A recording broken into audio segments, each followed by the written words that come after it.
Hello student, स्वागत है आपको एक बार फिर से आपके अपने यूट्यूब चैनल रस्तोगी कोचिंग में। आज के इस वीडियो में क्लास 12 के भौतिक विज्ञान अनसॉल्व पेपर के बारे में अध्ययन करेंगे।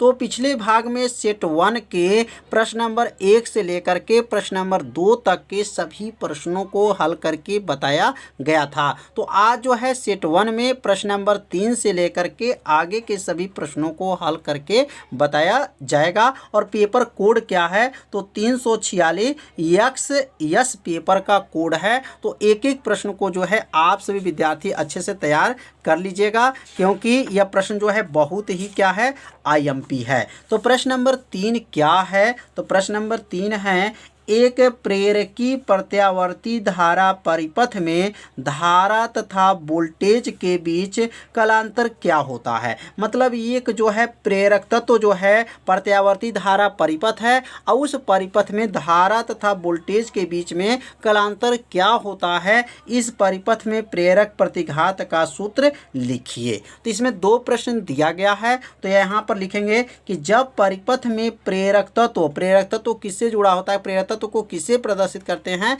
तो यल से प्रदर्शित करते हैं। तो जब परिपथ में प्रेरक तत्व यल जुड़ा हो तो वोल्टेज धारा से कला में क्या होता है 90 अंश अग्रगामी होता है। आप सभी विद्यार्थी अभ्यास में पढ़े होंगे, जब यल जुड़ा होता है परिपथ में तो वोल्टेज क्या होता है धारा से कला में जो है 90 अंश आगे होता है, अग्रगामी होता है। तो इसलिए I बराबर अगर I0 साइन ओमेगा टी लिखेंगे तो V बराबर का लिखेंगे V0 साइन ओमेगा टी, और यहाँ फाई के जगह पे क्या लिख लेंगे 90 अंश जो है अग्रगामी है। अग्रगामी मतलब प्लस होता है और पक्षगामी का मतलब क्या होता है माइनस होता है। तो यहाँ प्लस है तो इसलिए अग्रगामी है। और अग्रगामी कौन है तो धारा से जो है वोल्टेज क्या है अग्रगामी है। अब यहाँ पर V बराबर V0 उतार देंगे sine 90 plus theta. Sine 90 plus theta का सूत्र क्या होता है तो काश थीटा होता है। तो थीटा के जगह पे ओमेगा टी है तो इसलिए यहाँ पे क्या लिखेंगे ओमेगा टी हो जाएगा। तो V बराबर क्या बनेगा V0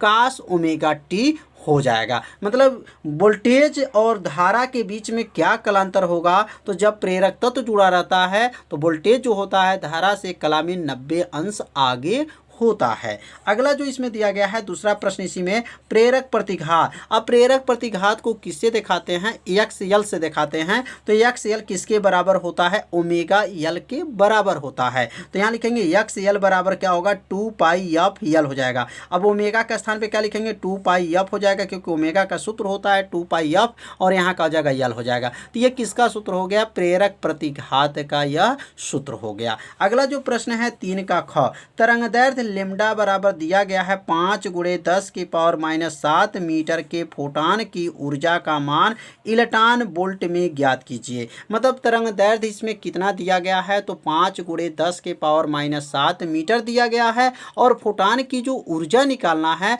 वह इलेक्ट्रॉन वोल्ट में निकालना है। तो यहाँ लिखेंगे लेमडा बराबर, पहले जो मान दिया है पहले नोट कर लेंगे। तो लेमडा बराबर 5 × 10⁻⁷ मीटर जो है यह किसका मान है तो लेमडा का मान है। ई बराबर प्रश्नवाचक हो जाएगा। मतलब ई मतलब क्या है ऊर्जा, ऊर्जा बराबर क्या होगा प्रश्नवाचक हो जाएगा। अब ऊर्जा का सूत्र क्या होता है तो ऊर्जा का सूत्र होता है ई बराबर HC बटा लेमडा होता है। ये किनका सूत्र है तो ऊर्जा फोटॉन की ऊर्जा का सूत्र है। अब अगला लाइन लिखेंगे ई बराबर, अब H का नाम क्या है तो प्लांक नियतांक है और प्लांक नियतांक का मान क्या होता है तो 6.6 × 10⁻⁻34 होता है। और C का मान क्या होता है 3 × 10⁸ होता है। और लेमडा का मान दिया गया है कितना 5 × 10⁻⁷ मीटर दिया गया है। अब 6.6 का गुणा जब 3 में करेंगे तो 19.8 हो जाएगा। 6.6 का गुणा 3 में करेंगे तो क्या बनेगा 19.8 हुआ। अब बटा में क्या है 5 है। अब ये -34 है और ये 8 और ये 7 ऊपर जाएगा तो -7 है, जब ऊपर जाएगा तो ये प्लस 7 हो जाएगा। तो 8 7 मिल करके क्या बनेगा 15 घात हो गया। तो अब यह -34 + 15 हो जाएगा। अब 15 में से 34 घात को घटा देंगे तो कितना घात बचेगा। तो अब यहाँ से देखेंगे, अब यह 5 से जब 19.8 में भाग करेंगे तो क्या आ जाएगा 3.96 आ जाएगा। किससे भाग दिए हैं 5 से भाग दिए हैं 19.8 में। तो 3.96 गुणे 10 के पावर 15 में से 34 घटा देंगे तो -19 घात हो जाएगा। और यहाँ पे जो ऊर्जा मान आएगा वो जूल में आता, और यहाँ पे हमको उत्तर किस में लाना है इलेक्ट्रॉन वोल्ट में लाना है। इसलिए 1.6 गुणे 10 के पावर -19 से क्या कर देंगे भाग कर देंगे। तो ऊर्जा जो जूल में आया था अब किस में आ जाएगा इलेक्ट्रॉन वोल्ट में आ जाएगा। अब ये 10 के पावर 19 से 10 के पावर 19 को क्या करेंगे काट देंगे। अब यहाँ क्या बचेगा 3.96 बटा 1.6 हो जाएगा। अब ये 3.96 में 1.6 से भाग कर देंगे तो क्या आ जाएगा 2.47 जो है इलेक्ट्रॉन वोल्ट हो जाएगा। तो ऊर्जा का मान जो है इलेक्ट्रॉन वोल्ट में कैसे निकाला गया आप सभी विद्यार्थी अच्छे से समझ गए होंगे। तो इसे अपने कॉपी में जरूर नोट कर लीजिए और इसको हल भी करते सीख लीजिए कैसे इसको हल किया जा रहा है। तो अब अगला प्रश्न सीखेंगे 3 का गौ। तो प्रश्न नंबर 3 का ग है, यदि प्रिज्म का कोण तथा न्यूनतम विचलन कोण बराबर हो तो प्रिज्म के पदार्थ का अपवर्तनांक ज्ञात कीजिए। मतलब प्रिज्म का कोण को और न्यूनतम विचलन कोण को अगर आपस में बराबर कर दिया जाए तो प्रिज्म के अपवर्तनांक का मान क्या होगा, क्या सूत्र बनेगा। तो लिखेंगे ए बराबर, ए का नाम क्या है प्रिज्म का कोण बोला जाता है। तो यहाँ प्रिज्म का कोण जो है न्यूनतम विचलन कोण के क्या है बराबर है। प्रश्न में कहा गया है कि ए का मान डेल एम का मान में आपस में क्या है बराबर हैं। तो प्रिज्म का अपवर्तनांक का सूत्र आप लोग जानते होंगे, n बराबर क्या होता है साइन ए प्लस डेल एम बटा 2 पूरे का बटा साइन ए बटा 2 होता है। ये किसका सूत्र है तो प्रिज्म के अपवर्तनांक का यह सूत्र है। अब n बराबर क्या हो जाएगा साइन हो जाएगा, एक जगह पर a रहेगा लेकिन डेल एम के स्थान पर क्या रखेंगे a रख देंगे। तो a प्लस ए बटा 2 हो गया, नीचे साइन ए बटा 2 को नीचे उतार देंगे। मतलब डेल एम के स्थान पे क्या लिखा गया है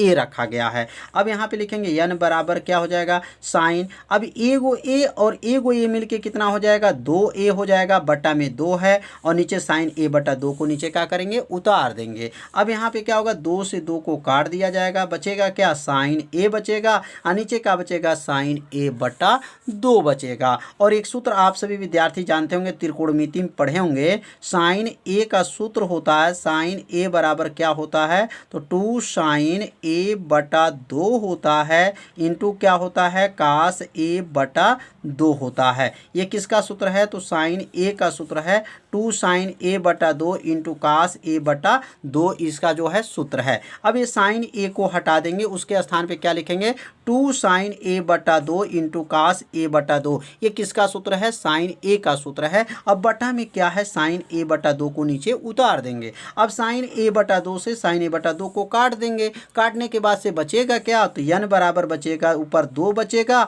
और क्या बचेगा कास a बटा 2। तो यही जो है किसका सूत्र आ गया प्रिज्म के पदार्थ का अपवर्तनांक का सूत्र आ गया। और ये कब सूत्र बनेगा जब a का मान डेल m का मान आपस में क्या हो बराबर हो। तो एक एक लाइन को जो है आप सभी विद्यार्थी अपने कॉपी में जरूर इसको क्या कर लीजिएगा नोट कर लीजिएगा। जहां आपको समझ में नहीं आ रहा हो वहां पर जरूर आप सभी विद्यार्थी कमेंट कीजिएगा।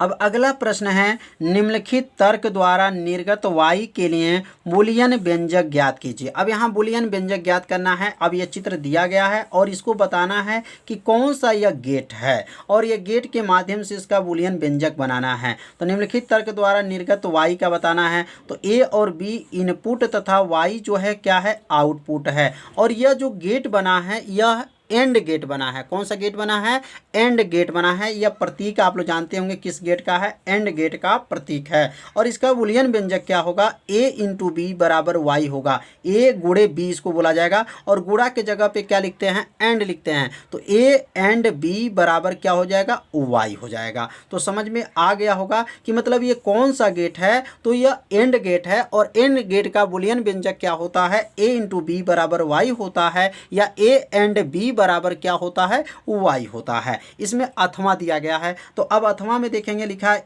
NOR गेट का प्रतीक चिन्ह तथा सतता सारणी बनाइए। तो यह जो गेट बना है, जो ध्यान देंगे, यह कौन सा गेट है, NOR गेट है। माने NOR गेट किसे कहते हैं, वह गेट जो नॉट गेट और OR गेट से मिलकर के बने होते हैं, उस गेट को NOR गेट कहते हैं। अब इसका बूलियन व्यंजक कैसे बनेगा, तो बूलियन व्यंजक y बराबर a प्लस बी, मतलब प्लस को OR गेट बोलते हैं और ये ऊपर माइनस लग गया तो उसको बोला जाता है नॉट गेट। तो यहाँ पर इसका बूलियन व्यंजक y बराबर क्या बन जाएगा, a प्लस बी, और ऊपर इसका क्या हो जाएगा, बार, इसको बोला जाता है। तो यहाँ पे कौन सा गेट है, यह NOR गेट का जो है चिन्ह है, क्योंकि यहाँ पे ओ यह जो बना हुआ है नॉट गेट भी है और OR गेट दोनों इसमें बना हुआ है। अब इसका बूलियन व्यंजक हो गया। अब इसकी सतता सारणी कैसे बनेगा, तो सतता सारणी बनाने के लिए आपको a column, b column, a b plus y और a प्लस बी के ऊपर बार, मतलब इसमें जोड़ भी करना है और घटाना भी करना है। जोड़ को OR गेट कहते हैं और घटाना को क्या कहते हैं, नॉट गेट कहा जाता है। तो अपनी ओर से a बराबर संख्या मान लेंगे 0 0 1 0 1 1 मान लेंगे,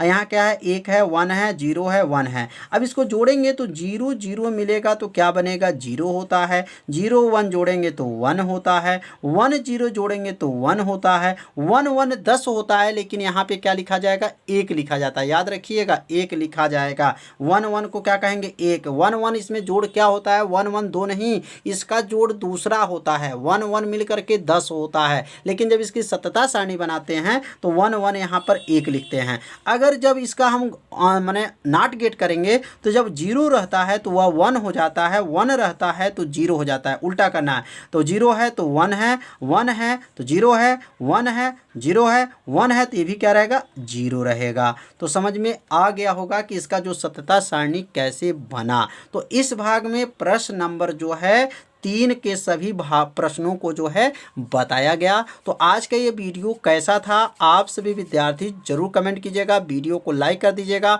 और चैनल पे यदि आप पहली बार आए होंगे तो चैनल को सब्सक्राइब जरूर कर लीजिएगा, क्योंकि यह लाइव क्लास आपके लिए ही चलाया जा रहा है। तो इस भाग में प्रश्न नंबर 3 कंप्लीट हो गया। अगले भाग में प्रश्न नंबर 4 से लेकर के आगे के सभी प्रश्नों को हल करके बताया जाएगा। तो आज का वीडियो इतना ही, मिलते हैं अब अगले भाग में, तब तक के लिए सभी विद्यार्थियों को नमस्कार।